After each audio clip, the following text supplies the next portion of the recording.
Hi everyone, it's me, Diana, TheDollFairy. Today, the long-awaited next episode of the Pokemon Zodiac series debuts with Capricorn. Capricorn is the sixth member in our Zodiac series, which started with Solgaleo as Leo, Mega Diancie as Virgo, Lunala as Libra, Giratina as Scorpio, and Shiny Xerneas as Sagittarius. This means that this installment marks the halfway point for the series. Woohoo! Capricorn is an earth sign traditionally represented by the symbol of a goat with a mermaid-like tail. The first Pokemon that came to my mind was Go-Goat to represent Capricorn, because of the goat thing, but I didn't feel really satisfied with that. I also thought of Vaporeon because of the tail, but I felt that would be leaving out a crucial aspect of Capricorn, which is the goat influence. There aren't many other goat Pokemon, so I was pretty stumped at first. Then I thought of the second legendary trio of the Unova region, called the Swords of Justice, Cobalion, Virizion, and Terrakion. I chose to interpret Virizion to represent Capricorn because it's grass type, has an elegant design, and it has these swirls on its head that look somewhat reminiscent of horns like a goat's, but a little bit more subtle.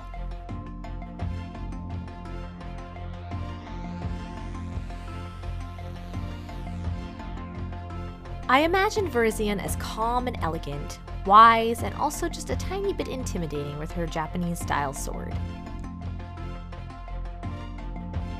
I'm using an apple white doll, again, as the base for Virizion. I remove her hair and then her factory paint using acetone nail polish remover. Then I prep the head for her face up using 3 layers of Mr. Super Clear Sealant, sprayed outside using my industrial-grade Respirator Mask. Then I start sketching her face with a light brown watercolor pencil. Virizion's face is going to be simple but elegant. I want her to have tranquil, almost half-closed eyes and a gentle smile. Her eyebrows are in a calm and neutral position on her face as well.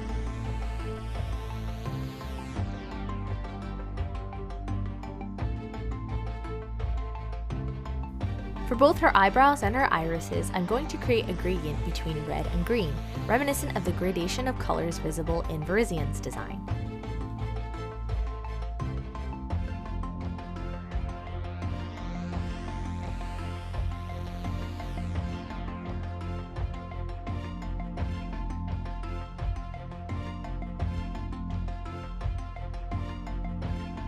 For her eyeshadow, she's going to get some vibrant red on the outer and inner corners of her eyelids, leaving the middle of the eyelid more natural.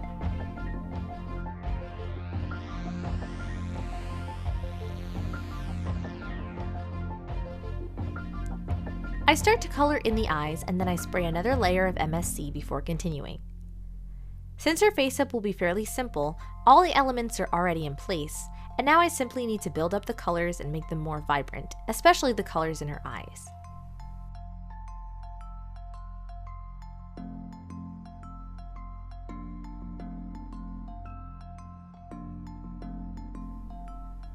I use brighter reds to make those irises very vivid and noticeable. I darken the outlines around her eyes with darker brown pencils.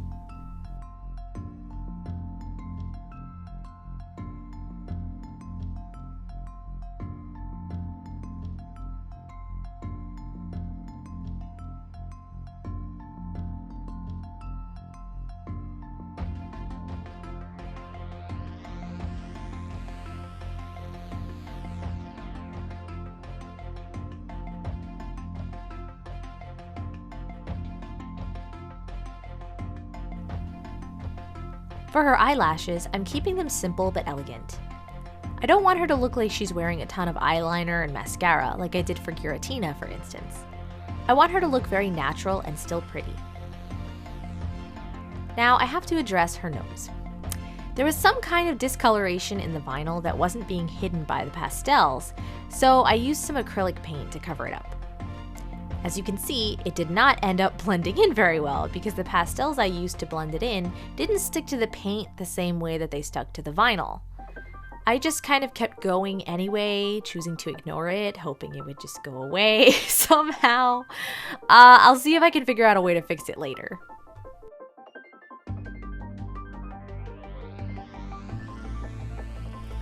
Every time you see me hold up my fingers in front of the camera, that's to let myself and you know that this is another layer. It's sometimes impossible to tell otherwise just from going back and watching the clips that I filmed, so that's my little strategy. I'm darkening her lash lines and then adding some shading in the whites of the eyes with gray pencil.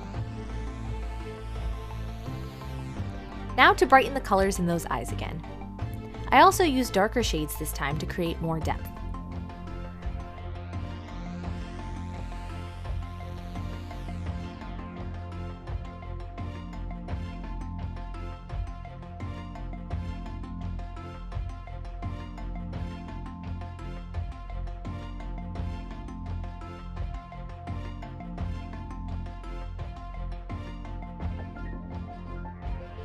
And onto the fourth and I believe final layer of the face up. This time I'm being even more bold with my use of color, including yellows and even violet blue to really create depth of color in the eyes.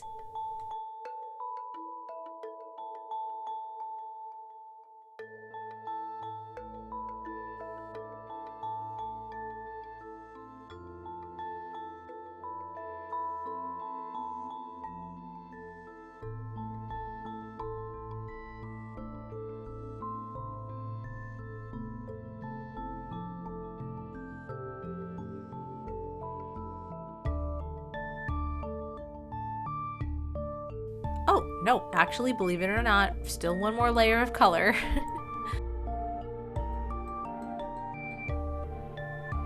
Finally, after one last coat of MSC, it's time to add some cute little highlights to her eyes. I also add a little bit of white paint to the whites of her eyes. Then I take my Sculpey gloss and gloss her red lips.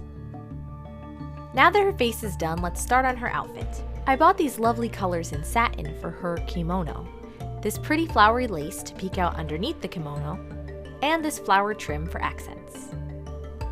I'm using Requiem Art's kimono pattern for Virizion's clothing, but I'm adding a little extra length to the bottom of the kimono and using the Furisode sleeves, which are longer than the ones used for yukata. After cutting out my pieces, I apply fray block to all of the edges before sewing, since I'm using satin, which will fray like crazy, believe me. I follow the instructions to carefully sew the pieces together. And here comes mini iron to create important creases in the collar pieces and smooth out the rest of the garment.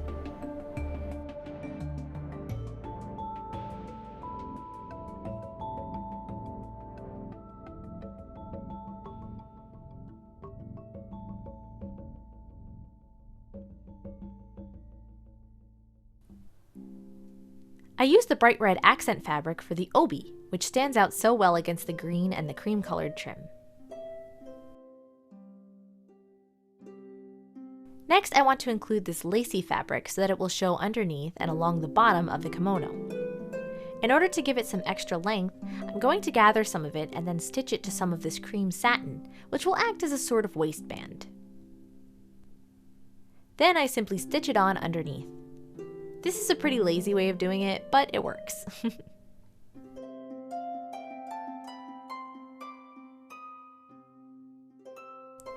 For her shoes, I have two options that are already red. Both of these are from Lizzie Hartsdalls. I decide to go with the spring unsprung ones, which are the ones with roses because they go with the flowery motif. Ultimately though, I think she looks better with her feet completely hidden behind the lace skirt, so I don't really want them to show and it won't matter too much. I also create a type of shawl to go with the kimono using this shiny green organza. It's such a pretty fabric. I used fray block so it wouldn't come apart, but you could see the fray block even when it dried, which annoyed me, so I ended up simply stitching the edges together so that it would be less noticeable. This perfect little green piece of string, which came from some kind of tag, made a lovely embellishment for the obi.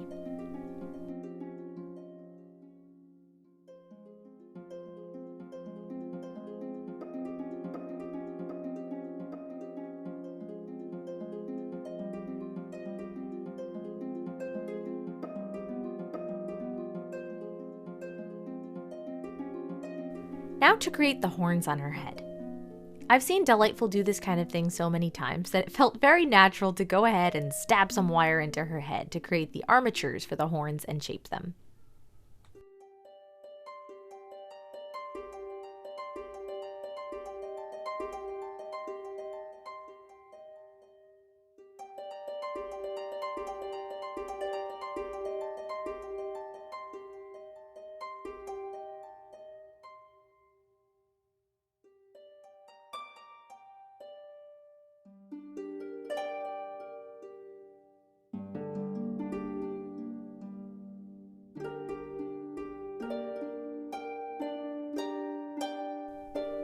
But instead of using epoxy sculpt, which I am still intimidated to try for some strange reason, I decided to try out the moldable plastic that my friend DollMotion sent to me a while ago. It's called Friendly Form, and it's really cool. I just pour the pellets into my hot water, almost boiling but not quite, and then the plastic turns clear and it becomes totally malleable. It's almost like a slime consistency. It's really fun to play with, actually.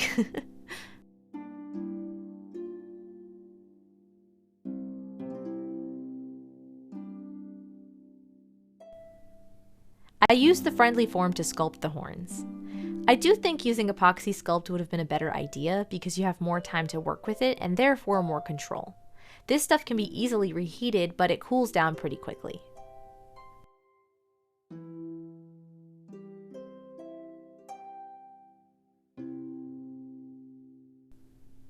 But I love how it hardens into plastic, and it's pretty much finished in a matter of minutes, so it's really cool.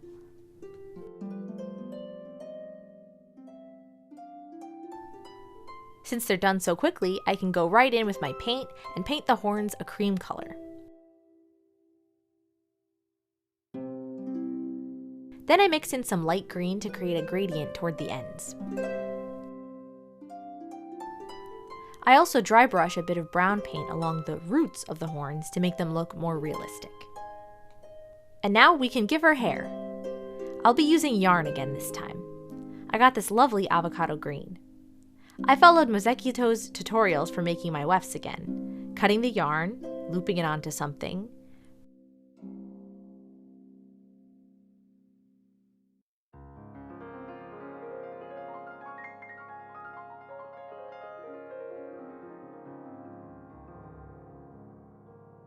brushing it out from bottom to top with a wire pet brush,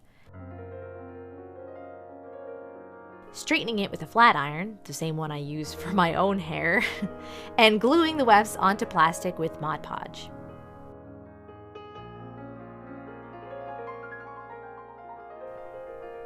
When the wefts are all ready, I can trim the edges and start gluing them onto the doll's head.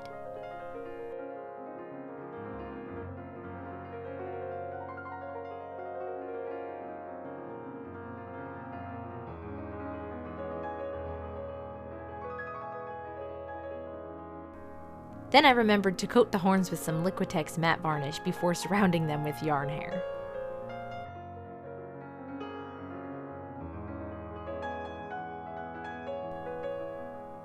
It was a little bit tricky gluing the wefts around the horns, but I figured it out. I'm still conflicted over whether I prefer rerouting or yarn wefts. I really hate making the wefts, but gluing them on always feels so much easier than trying to style rerouted hair.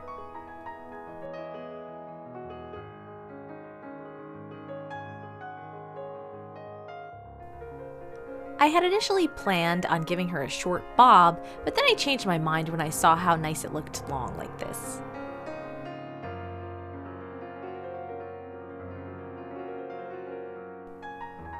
Now for some final touches.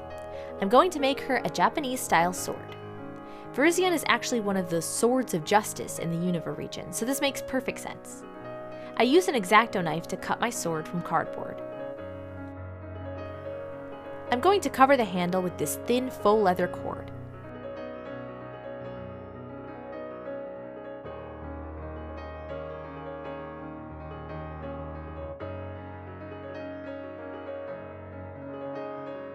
It looks really cool like that.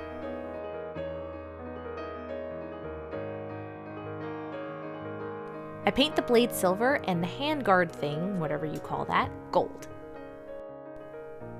Then I'm going to use this red embroidery thread and this green bead with what I believe are Chinese characters on it to create a decorative tassel for the sword. I learned this from Delightful too in her Leafeon video.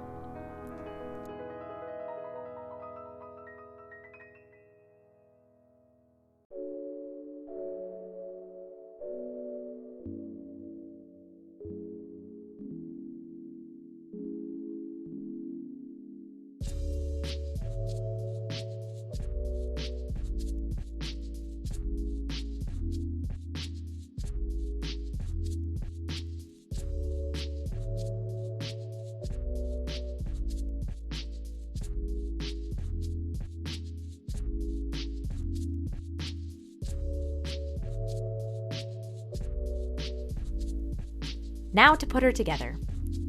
Getting her head back on was actually very, very difficult for some reason, but miraculously she survived the process. As a final touch, I'm going to take this ornate flower decoration I got from the trim that I showed you earlier, and I use a pin to attach it to the side of her head, just underneath one of her horns.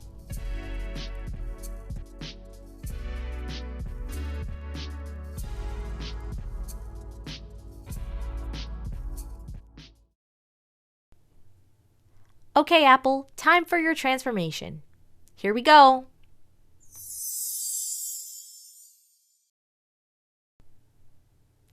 Uh-oh, we've got another weapon. This one's a sweetheart, though. She won't threaten to stab me. Phew.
I just want to talk about her nose for a minute because I didn't end up fixing it, did I?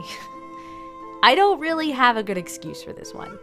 I wasn't sure how to fix it without messing up her whole face, and honestly, it didn't bother me that much. I just kept forgetting that there was even an issue.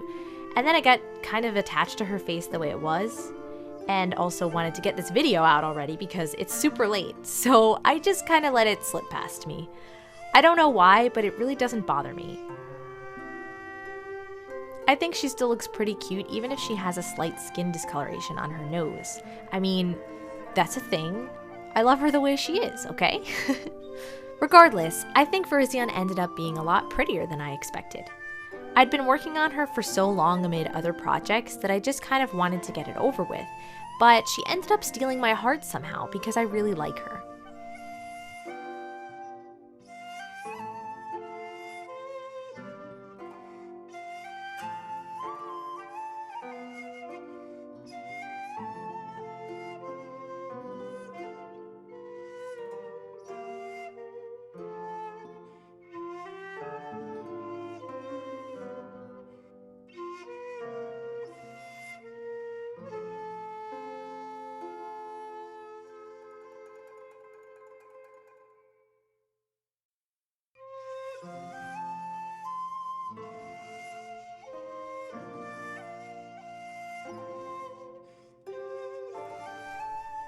I'm curious, who's your favorite of the Zodiac dolls so far?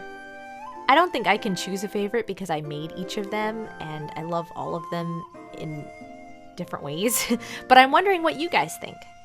Answer the poll and let me know why in the comments below. And of course, don't forget to tell me your suggestions for the next one.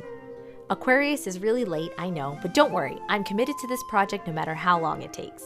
Tell me what Pokemon you would choose for Aquarius. Make sure that if you haven't hit subscribe yet, that you do that so that you don't miss any of my next installments for the Zodiac series.